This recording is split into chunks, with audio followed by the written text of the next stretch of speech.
I think this is a big worry for our Japanese friends. The size of the earthquake was 7.6, and it hit just north of Japan, and it's broadly affected the Sea of Japan area of Japan, and that includes prefectures such as Ishikawa, uh, Fukui, and likely other prefectures on the west coast of Japan.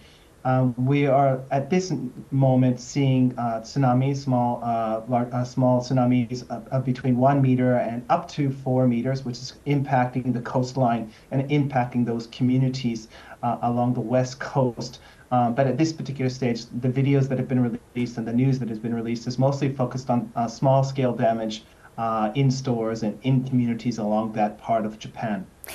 Are there any of the nuclear reactors along the coast at risk of being damaged? What's being reported on those? So what we've seen so far is, again, the Japanese government has said that the nuclear power plants along the west coast seem to be intact and not been impacted negatively by the tsunami that has come in and the earthquake. I think they've taken lessons from the 311 earthquake that happened back in 2011 in terms of how to fortify and ensure that the nuclear power plants are safe and they can continue to function and they have the appropriate backup functions to make sure that we don't see another Daiichi Fukushima incident from occurring. And again, they've gone through the training, they've gone through the disaster relief and the search and rescue and all the other aspects in terms of fortifying the nuclear power plants and ensuring that they are safe. Well, like you say, the country is still very much prepared for quakes. Even though much of Japan is on holiday at the moment, people know the drill, people know what to do. That's right. So here, it's common for people to to hide under desks and to cover their heads, and they have earthquake equipment in their houses so that they can be prepared for these kinds of events. So the Japanese public are earthquake literate and tsunami literate, and they've gone through the appropriate drills. And as you may know, the Japanese are very good at following instructions and following drills, and the communities come together to work cohesively to help each other manage the stress and the strain that comes with these incidents. And I expect that to continue to be the case in the following days following the earthquake and tsunami's impact on the communities along the west coast. And what official warnings are currently in place? I understand some areas could even expect tsunamis of up to 5 meters. Of course, it's too early to tell yet. That's right. But if you know a little bit about Japan and Japan's past, they've had tsunamis on the west and east coast of Japan, and they've built the kind of infrastructure that's meant to reduce the negative impact of tsunamis. So you'll see these concrete objects that are placed all along the coast. They've created barriers. And again, importantly, they've drilled their citizens and created the kind of earthquake and tsunami literacy that ensures that the people can evacuate quickly. I think the biggest risk that may face the communities is the elderly. How do we deal with the elderly along the west coast, in particular in those areas that have a lot of snow? I think that this will be a challenge for any community.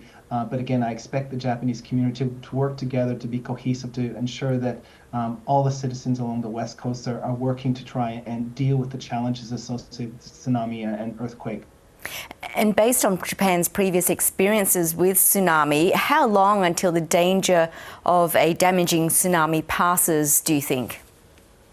Well, with earthquakes, what we see is there's the first earthquake and then we see aftershocks. And the aftershocks also have the potential to cause tsunami. So we will see tsunami and earthquakes over the next several days impact the communities, and it could be up to weeks.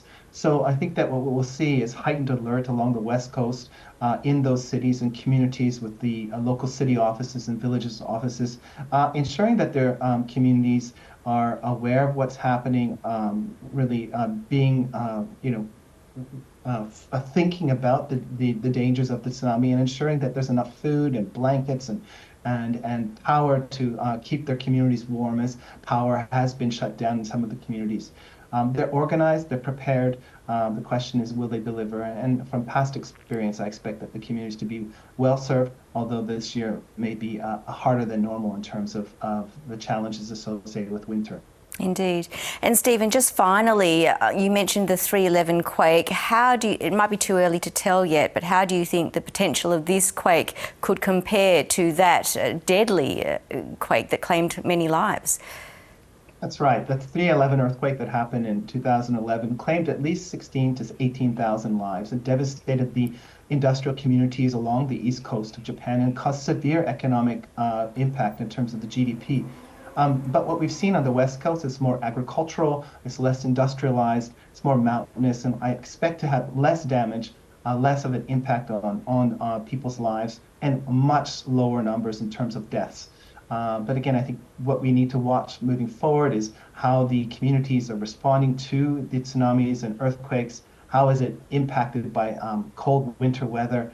And will those important resources be delivered to those communities so that the victims of the tsunamis and earthquakes are taken care of, they're safe, and kept warm during this downturn in the Japanese season? We'll continue to watch closely. Stephen Nagy, thanks so much for your time and joining us tonight. Thank you again.